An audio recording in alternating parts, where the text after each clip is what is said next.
not allowed to have just an opinion. You're just not allowed. People are like, well, I'm allowed to do whatever I want to. So that person that calls you a fucking nigga is allowed to their opinion. That person, and think about slut shaming, because slut shaming involves in blaming the victim of a rape. Who are the ones that prosecute rapists? The judges and the lawyers. Those two parties right there are some of the most intelligent, quote unquote, and educated, quote unquote. Yeah, please say quote unquote, because the motherfucker said it, because you experiment with people, you understand people, and you do it all from a philosophical aspect and how it's applicable to life. But that's funny that you say philosophy, but people don't even teach philosophy. Because philosophy is outlawed. Because to have a person, like you said, Socrates got killed. He got killed because philosophy teaches people to think on their own. Not even to think on your own, to think. And here's another problem I have. People think because they have a degree, like you were saying earlier, that they can think. But how come most of these professions are coming back and saying people can't write? If you think the whole Rachel thing. The white jump who said she was black. And this is the important thing. She said black and not African American. African American would denote a heritage, therefore born. Black means culture. But you had a bunch of people walking around there saying that she can't be black. Hold on. Can you repeat that about African American being heritage and black? Yeah. African American, you can be born. I throw away the topic African American. I say African diaspora. Mm-hmm. But I can't take away the fact I was born of African descent. Rachel never says she's born of African descent. Therefore, she says never African American. That's heritage. Mm-hmm. That's heritage. Your heritage is something, it's like an inheritance, literally. It's a cultural inheritance. You're born with that. But when you say black, that's culture. But then you have a whole bunch of people who say, well, she can't say she's black because of a whole body of politics that comes along with being black and along with oppression. However, you cannot say that race is a social construct. The only other thing is she's not black because she wasn't born black. Race is a social construct. Therefore, anyone within inside of a social setting or society can decide whether they want to be black or not. Nigga. Repeat that and slow down. Okay. Anybody within a society or a social setting, because race is a social construct, can decide whether or not they are black. But on the same token, that means that anyone inside of society can decide whether they're white or Asian. The Black Anglo! Or Hispanic. The Black Anglo. Not I am the God.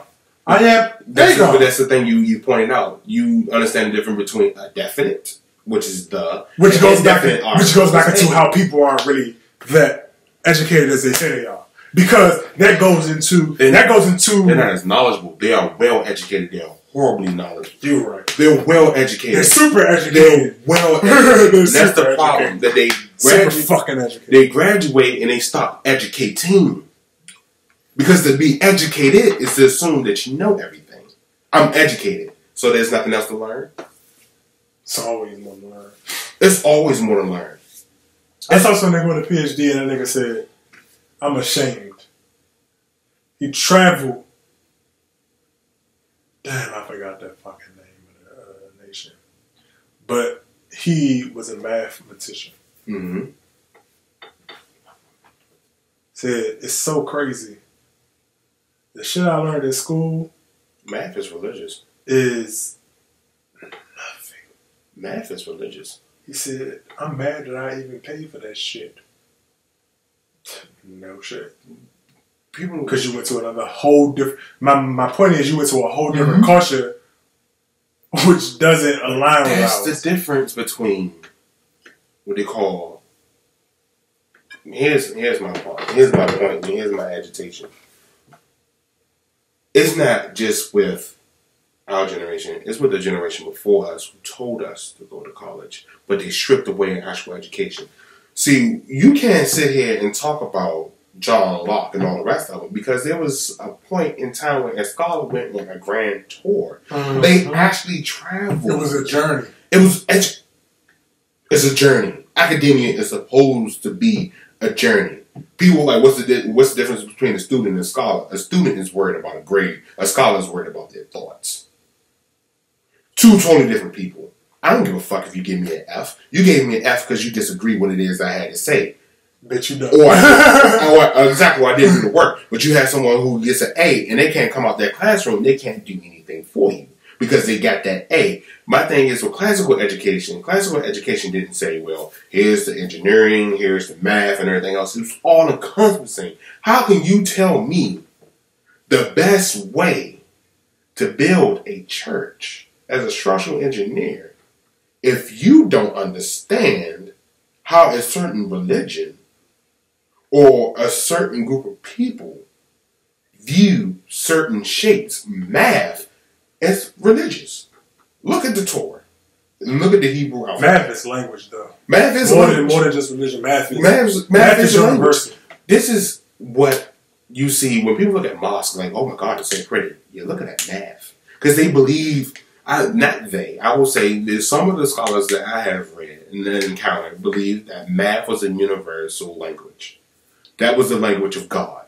So when you look at those shapes and you look at those figures, oh, like, it's also pretty, it's math there. Those geometrical shapes and everything else. Like, and I hate when people go around and they talk about, well, we the new gods, we the new kings. And I really, really, really, really hate these Afrocentric political assholes who try to tell me everything came from Africa. All knowledge came from Africa. So that means Africans invented rape. That means Africans invented war. Africans invented slavery. Africans invented disease. Africans invented exploitation. Africans invented all those other things. Like, you can't, people like to cherry pick. Mm-hmm. You can't cherry pick. And the whole thing about knowledge is that knowledge is amoral. Knowledge doesn't care whether something is good or bad. That's a human concern. That's a human.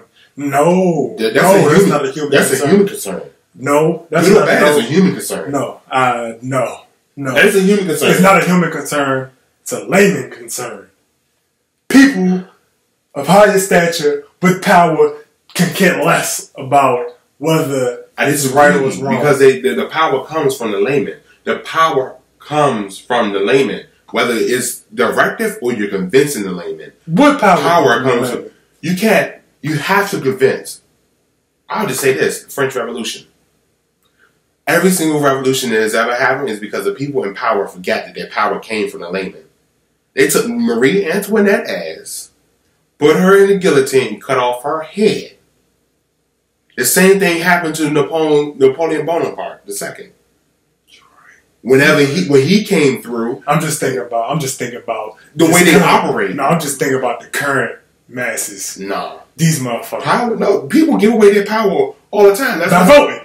Not even by voting. When they say, but not just by voting. When they say power to the people, I look at people like, shut the fuck up. You always have the power. But you get away by voting. Because if you vote for me, that means I'm representing you, which means that you have given me the power to make decisions for you. Before you even vote, you give away your power by not questioning the laws in which you are held by. This is what disobey really means. This is what civil disobedience really is. You don't like it? Look at Noam Chomsky. You don't even have to read. Look at Noam Chomsky. And how he talks about civil disobedience. You know what's so interesting though? It's always white faces who oppose shit. Because they're allowed. And then it's not... I wouldn't say they're allowed. No, they are allowed. And this is why I'll say this is why they're allowed. They are allowed because... White, and this is the thing about Antonio Gramsci, hegemony. They are allowed because they're not policed by their own people and what to say, what is and what not. When you look at hegemony, it's talking about the absolute control of something. And Antonio Gramsci, who was killed during World War II because he wrote about the fascist Italy, he talks about how power can be and how structures can be reinforced by people who are not in power, who are actually impressed. So every time a black person tells another black person, cut your hair or you won't get a job, That's reinforcing the white heterosexual male born before the 1950s or 1960s, straight man who believes that certain people have to look a certain way to do a certain job. You, as a black individual, they call it respectability politics, you as a black individual just told this other person that their form of expression doesn't matter or equate to the same thing as a white person because they haven't cut their hair. So you have literally just dehumanized that person because you have told them that their form of expression, their form of humanity is not acceptable. And that does not come from a poor person or uneducated person. It comes from your teachers. It comes from your bosses. It comes from people above you who aren't white. When a woman tells another woman that skirt is too low, she has just reinforced white male, straight, born within a certain area, who are bigots. She has just reinforced his ideology upon her, and he has never had anything to say about it. But when I would say about white men born within a certain class, it's poor white men no one gives a shit about. Poor white men born within a certain class, they are allowed and given access to the books and the education in which people will begin to listen to them. That's why you have more white men come out and say, well, this isn't good, this, that, and isn't good. And people listen because they have been given access. That's what Virginia Woolf argues in her treatise, A Room of One's Own. She was like, if women were given access to talk about they're given access to their own money and was able to go to university, we wouldn't be sitting here talking about knitting and everything else. We would talk about physics, chemistry, geometry. We will have something that will allow us to sustain ourselves. And she's arguing this in the late 19th, early 20th century. That's why when people sit here and say, well, what's wrong with education? Like, we live in D.C., right? We're in D.C. right now. We live in D.C. I tell people all the time, racism in D.C. is institutional. It is not personal. You'll never hear anyone in D.C. No white person in D.C. will ever call you a nigga. Never. Never. Because they know. They know. Yeah, never. You know what's so funny? I was just telling somebody that it's more racist to understand the ramifications of the word nigga and not say it than to call people niggers. It really is. It really is. It's when a person looks at you and smiles, even though you're trying to belittle them because I saw your status, and they smile, that person isn't affected because they know how to get around your bullshit. They have surpassed cognitive dissonance. Look it up because it happens to you all the time. Though, like I say, when you look at intelligent people, and the best way to fight intelligent people because they have taught not to deal with emotions is to attack them emotionally. And here's the thing about logic that a lot of people don't understand. This is why philosophy needs to be taught. Logic is imperfect. Of course. Because logically, this is logical. We want to eradicate AIDS, HIV. Mm-hmm. This is how we can eradicate AIDS, HIV. All we need to do is destroy all of the AIDS tests, anything that contains AIDS. It includes laboratory tests, it includes babies, it includes people, and we just eradicate ourselves of AIDS. Because AIDS is only transmitted from person to person. It doesn't actually occur inside of nature, at least that we don't know of. So if we want to get rid of AIDS, just get rid of anything that contains AIDS, including people. And that's how you get genocides. Intelligently. That's why when people sit here and they talk about intelligence, I'm just sitting here like, the more intelligent the animal, the more likely it's a predator. If you haven't seen Jurassic Park. The more intelligent... Well, not Jurassic Park, Jurassic World. Yeah, Jurassic World.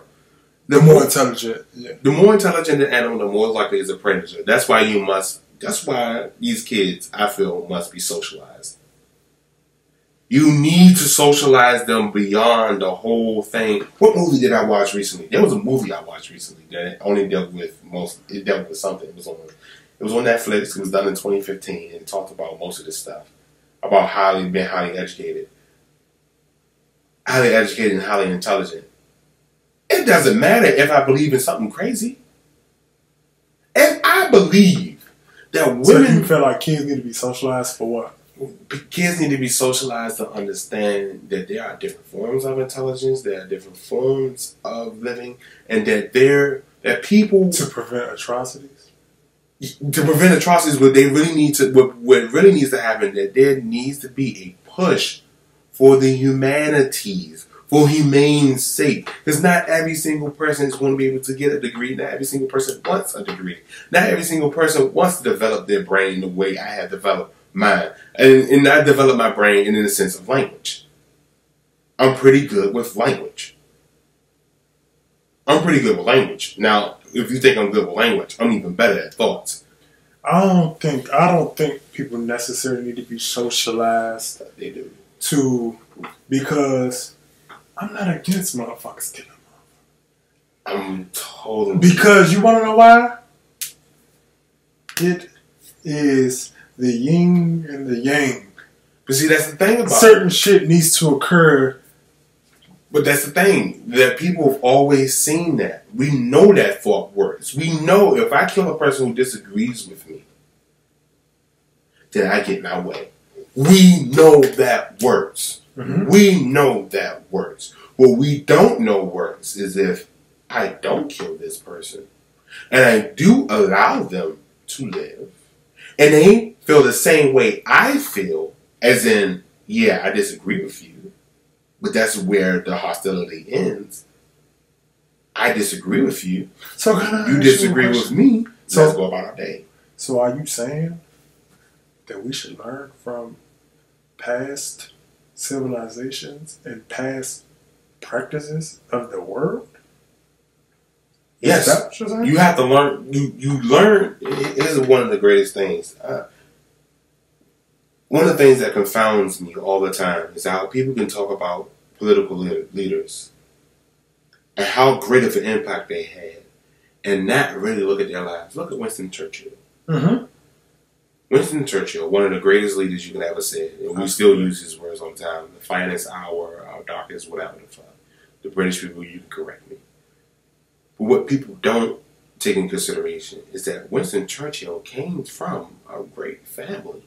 So when you come from a great family, and a great family in the sense of economic wealth, as well as education level, as well as he had the free time to study shit, he studied war tactics, he studied history and everything else. When you study history and war tactics, you get established patterns of human behavior. Therefore, you have enough hindsight of certain behaviors to have the foresight not to repeat it. So if someone would ever come to me and say, well, why shouldn't we allow things to go to the extremes? World War II. World War II is when you had a mechanized... This is the first time you have... No, it's not the first time. World War I is the first time you had mechanized weapons on the battlefield as far as the machine guns and gas. But let's say World War II. You have bombs. You have incendiary bombs. You have regular explosives. You have urban combat before it was dictated as urban combat. Then you have bigotry. Not just in Nazi Germany. You have bigotry in France. You have bigotry in British and United Kingdom. You have America everywhere. You have bigotry all over. But what you see with the combination of all those bigots coming together and fighting each other, 70 million people lost their lives. 70 million people lost their lives. And that's an incomprehensible number. The Japanese, read the rape of Nanking. When they came in, they literally killed babies while raping their mothers. Read what? The rape of Nanking. The rape of Nanking. Nan or Nan? Nanking. Because of bigotry. Because they didn't feel like they were human enough to be treated as human. And there's a book, Less Than Human, that people really need to pick up. Because, again, it tells Who's the author?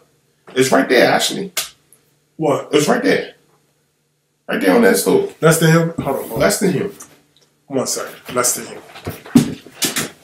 Captain. Less Than Human. David Livingstone Smith, Less Than Human. Less Than Human. It talks about how intelligent people, intelligent populace, enabled regular soldiers and regular people to commit these atrocities. And you sit here and you're going, well, we just need to make sure that the racist people who? Which ones? Are you talking about the ones that's pulling the string behind the curtain?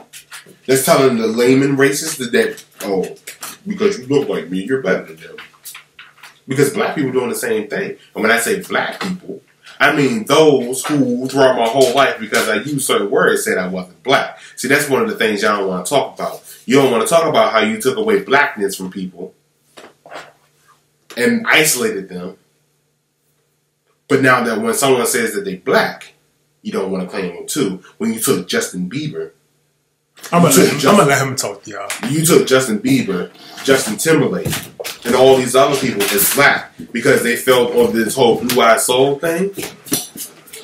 At this point, since he's left, it seems like I'm just pontificating. But I really am. I'm really, at this point in time, it's no longer a show, it's a confessional. And it's me asking you as an audience, what does it mean to be educated?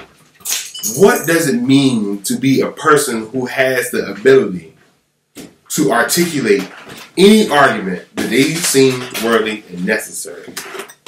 To be able to manipulate statistics and sample sizes. So it seems like one group of people are more morally deprived than another group of people. What does it mean to be able to be within a system that allows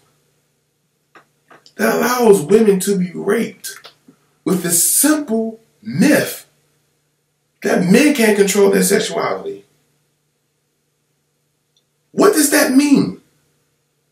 What man?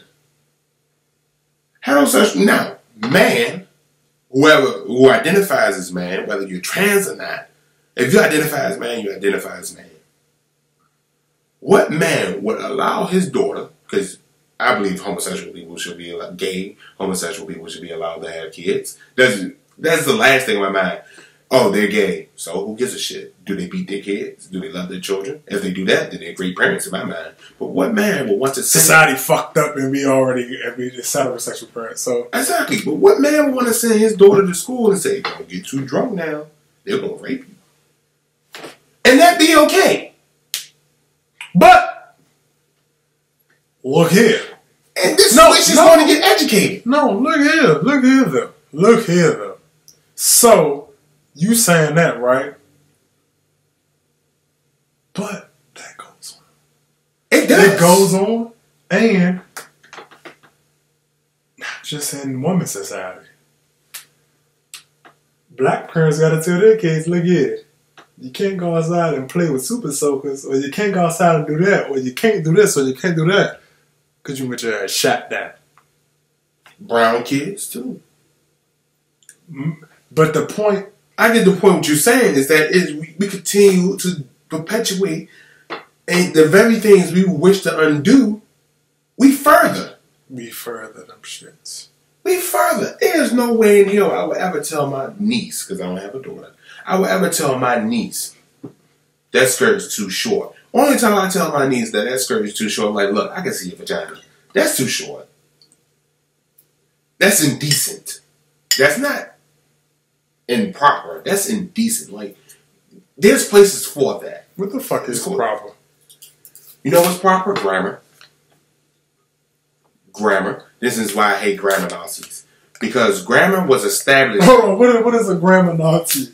A grammar Nazi is one of those people, well, you didn't say the right word. Like, the grammar police? That's what I call them. Yeah, the grammar police. They Nazis. No, so they beyond police. They're complete all-out Nazis. And when I say Nazis, irrational, angry people.